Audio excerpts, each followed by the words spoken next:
Today is special day. അതെന്താന്ന് ഞാൻ നിങ്ങളുടെ അടുത്ത് പറയാം. ഇതൊരു ചെറിയ വ്ലോഗാണ്.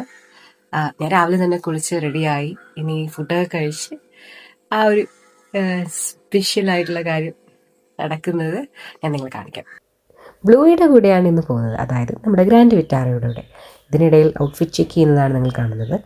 എൻ്റെ കൂടെ ഷഫ്നയും ഷഫ്നയുടെ ഫ്രണ്ട് ഡെന്നയും ഉണ്ട്, പിന്നെ ഉമ്മായും ഷംസിയും ഉണ്ട്. ഞങ്ങൾ പോകുന്നത് ഒരു സ്പെഷ്യൽ സ്ഥലത്തേക്കാണ്. അത് എന്താണെന്ന് നമ്മൾ ആ സ്ഥലം എത്തുമ്പോൾ നിങ്ങൾക്ക് മനസ്സിലാവും. ഒരു വലിയ ആഗ്രഹം സാധിക്കാൻ പോകുന്ന സ്ഥലം. ഇപ്പോൾ ചെറുതായിട്ട് നിങ്ങൾക്ക് പിടിയിട്ടിട്ടുണ്ടാവും. അത് തന്നെ ഞങ്ങളൊരു വണ്ടി എടുക്കാൻ വേണം ഞങ്ങളുടെ സ്റ്റുഡിയോയുടെ ആവശ്യങ്ങൾക്ക് വേണ്ടി. കണ്ടില്ലേ അവനെ മൂടിയിട്ടേക്കുന്നത്. പിന്നെ അവിടെ കുറച്ച് പ്രൊസീജിയേഴ്സും കാര്യങ്ങളൊക്കെ ഉണ്ടായിരുന്നു, അത് കഴിഞ്ഞു. ഇക്കാടെ ഏറ്റവും വലിയൊരു ആഗ്രഹമായിരുന്നു ഇത്. അത് നടന്നു എന്നാലോചിക്കുമ്പോൾ ഭയങ്കര സന്തോഷം.